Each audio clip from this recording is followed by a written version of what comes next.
This channel does not promote any violent, harmful, or illegal activities. All content provided by this channel is meant for an educational purpose only. আর আজকের বড় খবর নিঃসন্দেহে 26-এর ভোটের আগে আরো দায়িত্ব বাড়ল অভিষেক বন্দ্যোপাধ্যায়ের।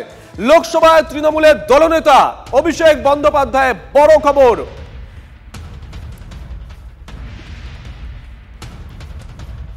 লোকসভায় তৃণমূলের দলনেতা অভিষেক বন্দ্যোপাধ্যায় দীর্ঘদিন ধরে অসুস্থ থাকায় অব্যাহতি দেওয়া হলো সুদীপ বন্দ্যোপাধ্যায়কে। সমন্বয়ের দায়িত্ব সামলাবেন কাকলি ঘোষ দস্তিদার। আর এই মুহূর্তে আরো একটা বড় খবর, চিফ হুইপের পদ থেকে ইস্তফা দিয়েছেন কল্যাণ বন্দ্যোপাধ্যায়। কেন এই ইস্তফা? জ্যোতির্ময় আমাদের সঙ্গে রয়েছেন। জ্যোতির্ময়,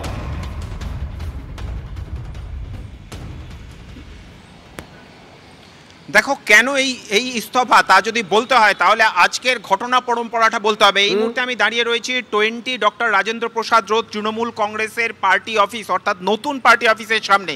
এই নতুন পার্টি অফিসের প্রথম বৈঠক আজ আর সেই শুভারম্ভটা যে নাটকের মধ্যে দিয়ে হলো তা এক কথায় নজিরবিহীন।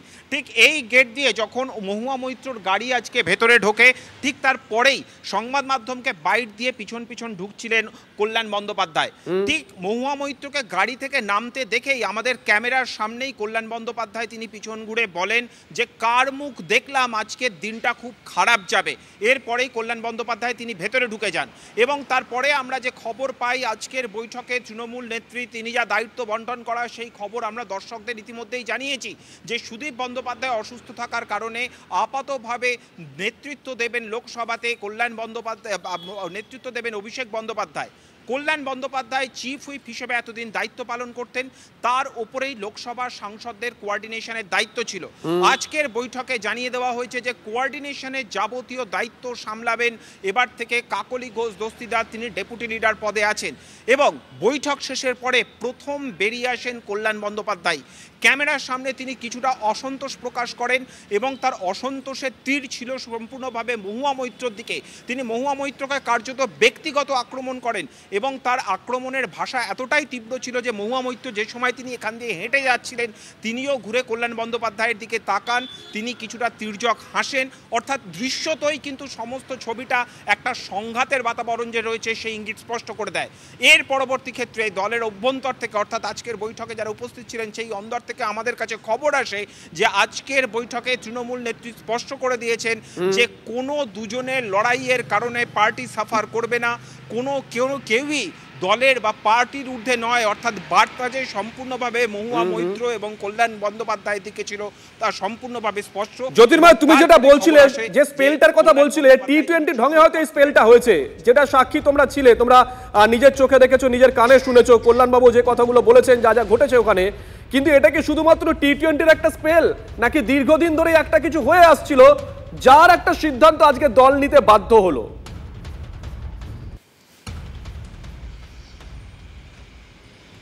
দেখো, এর আগে একাধিকবার এই ঘটনা ঘটেছে। আমরা জানি জাতীয় নির্বাচন কমিশনের অভ্যন্তরে তৃণমূল কংগ্রেসের কর্মসূচি ছিল ঠিক সেইখানে কল্যাণ বন্দ্যোপাধ্যায় এবং মহুয়া মৈত্রর বাদানুবাদ এমন পর্যায়ে পৌঁছয় যে মহুয়া মৈত্র তিনি সিআইএসএফকে ডেকে বলেন অ্যারেস্ট হিম, অর্থাৎ কল্যাণ বন্দ্যোপাধ্যায়ের উদ্দেশ্যে তিনি আঙুল তুলে বলেন অ্যারেস্ট হিম। সেই বিষয়ে দুজনেই, অর্থাৎ কল্যাণ বন্দ্যোপাধ্যায় এবং মহুয়া মৈত্র দুজনেই দলনেত্রীকে জানিয়েছিলেন। এর পরবর্তী ক্ষেত্রে নদিয়া জেলায় একটি বাই ইলেকশন ছিল, সেখানে কল্যাণ বন্দ্যোপাধ্যায়ের প্রচার করতে যাওয়ার কথা ছিল। মহুয়া মৈত্র দলনেত্রীকে জানান যে কল্যাণ বন্দ্যোপাধ্যায় যেন সেখানে প্রচারে না ঢোকেন এবং কল্যাণ বন্দ্যোপাধ্যায়কে সেখানে প্রচার করতে দেওয়া হয়নি। ঠিক গত সপ্তাহে যখন অপারেশন সিঁদুর নিয়ে আলোচনা চলছে, সূত্র মারফত আমাদের কাছে খবর আসে যে সেই অপারেশন সিঁদুরের ডিসকাশনে অংশগ্রহণ করতে চান মহুয়া মৈত্র, কিন্তু কোঅর্ডিনেশনের দায়িত্বে ছিলেন কল্যাণ বন্দ্যোপাধ্যায়, তাকে আলোচনা করতে দেননি। অর্থাৎ কল্যাণ বন্দ্যোপাধ্যায় তিনি চেয়েছিলেন যে সায়নী ঘোষ আলোচনায় অংশগ্রহণ করল এবং সায়নী ঘোষই তিনি আলোচনায় অংশগ্রহণ করেন। সূত্র মারফত যে খবর আমরা পাচ্ছি যে মহুয়া মৈত্র সম্ভবত এই বিষয়ে অভিযোগ জানিয়েছেন, আর তাতেই কিন্তু যথেষ্ট অসন্তুষ্ট কল্যাণ বন্দ্যোপাধ্যায়। আরেকটি খবর আমাদের কাছে আসছে যে গত কয়েকদিন আগে একটি জাতীয় সংবাদ মাধ্যমে ইন্টারভিউ দেওয়ার সময় কল্যাণ বন্দ্যোপাধ্যায় সম্পর্কে মহুয়া মৈত্র আপত্তিকর শব্দ ব্যবহার করেছেন বলে অভিযোগ উঠে আসছে। আর দীর্ঘদিন ধরেই এই ঘটনাগুলো দলের ভাবমূর্তি শুধুমাত্র পশ্চিমবঙ্গে নয়, জাতীয় রাজনীতিতে দিল্লিতে দলের ভাবমূর্তি নষ্ট করছেন। আর সেই কারণেই কিন্তু আজকে তৃণমূল নেত্রী এই বার্তা দিয়েছেন যে কেউই দলের ঊর্ধ্বে নয়। সঙ্গে থাকো জ্যোতির্ময়, ইতিমধ্যেই কল্যাণ বন্দ্যোপাধ্যায় তিনি একটি টুইট করেছেন, এক্স হ্যান্ডেলে তিনি একটি পোস্ট করেছেন সেই ছবিও আমরা আপনাদেরকে দেখাচ্ছি। কল্যাণ বন্দ্যোপাধ্যায় তিনি একটু আগেই আমরা যে খবর ব্রেক করলাম, চিফ হুইপের পদ থেকে ইস্তফা দিয়েছেন। কি কারণে ইস্তফা জ্যোতির্ময় স্পষ্ট করে বলছিল আজকে কি কি ঘটেছিল একেবারে ক্যামেরার সামনে। তারপরেই আমরা দেখলাম কল্যাণ বন্দ্যোপাধ্যায় একটি পোস্ট করেছেন, যে পোস্ট আপনাদেরকে এই মুহূর্তে আমরা দেখাচ্ছি।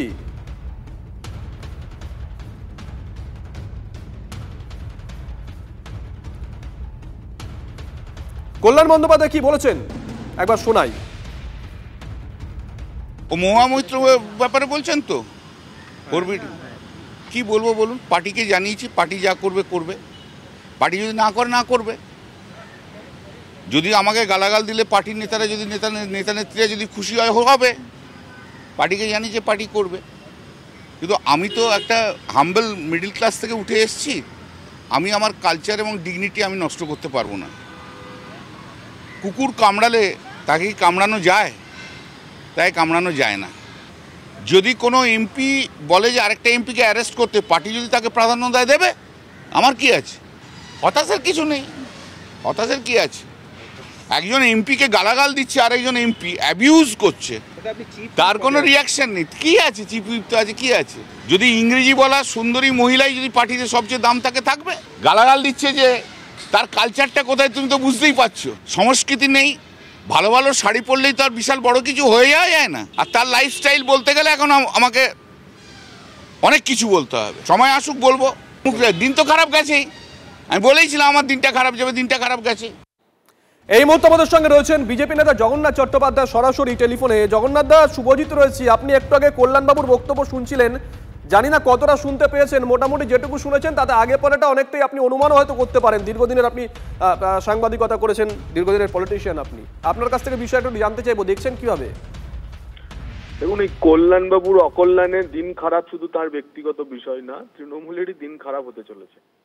আদতে নিজের মধ্য দিয়ে তিনি তৃণমূলেরই যে দিন খারাপ আসছে সে কথাই তিনি বলতে চলেছেন। ওটা ওদের দলের বিষয়, দলের পাঁঠা ওর ল্যাজে কাটবে না মুড়োই কাটবে সেটা ওর দলের নেত্রী ঠিক করবেন, সে নিয়ে আমাদের কিছু বলার নেই। কিন্তু রেগেই হোক বা অভিমানেই হোক, কল্যাণ ব্যানার্জি সত্যি কথা বলে দিয়েছেন। তৃণমূল কংগ্রেসের সত্যিকারেরই দিন খারাপ হতে চলেছে এবং 26-এই পশ্চিমবঙ্গের রাজনীতি থেকে তৃণমূল কংগ্রেস অতীত হয়ে যাবে। ধন্যবাদ জগন্নাথ দা।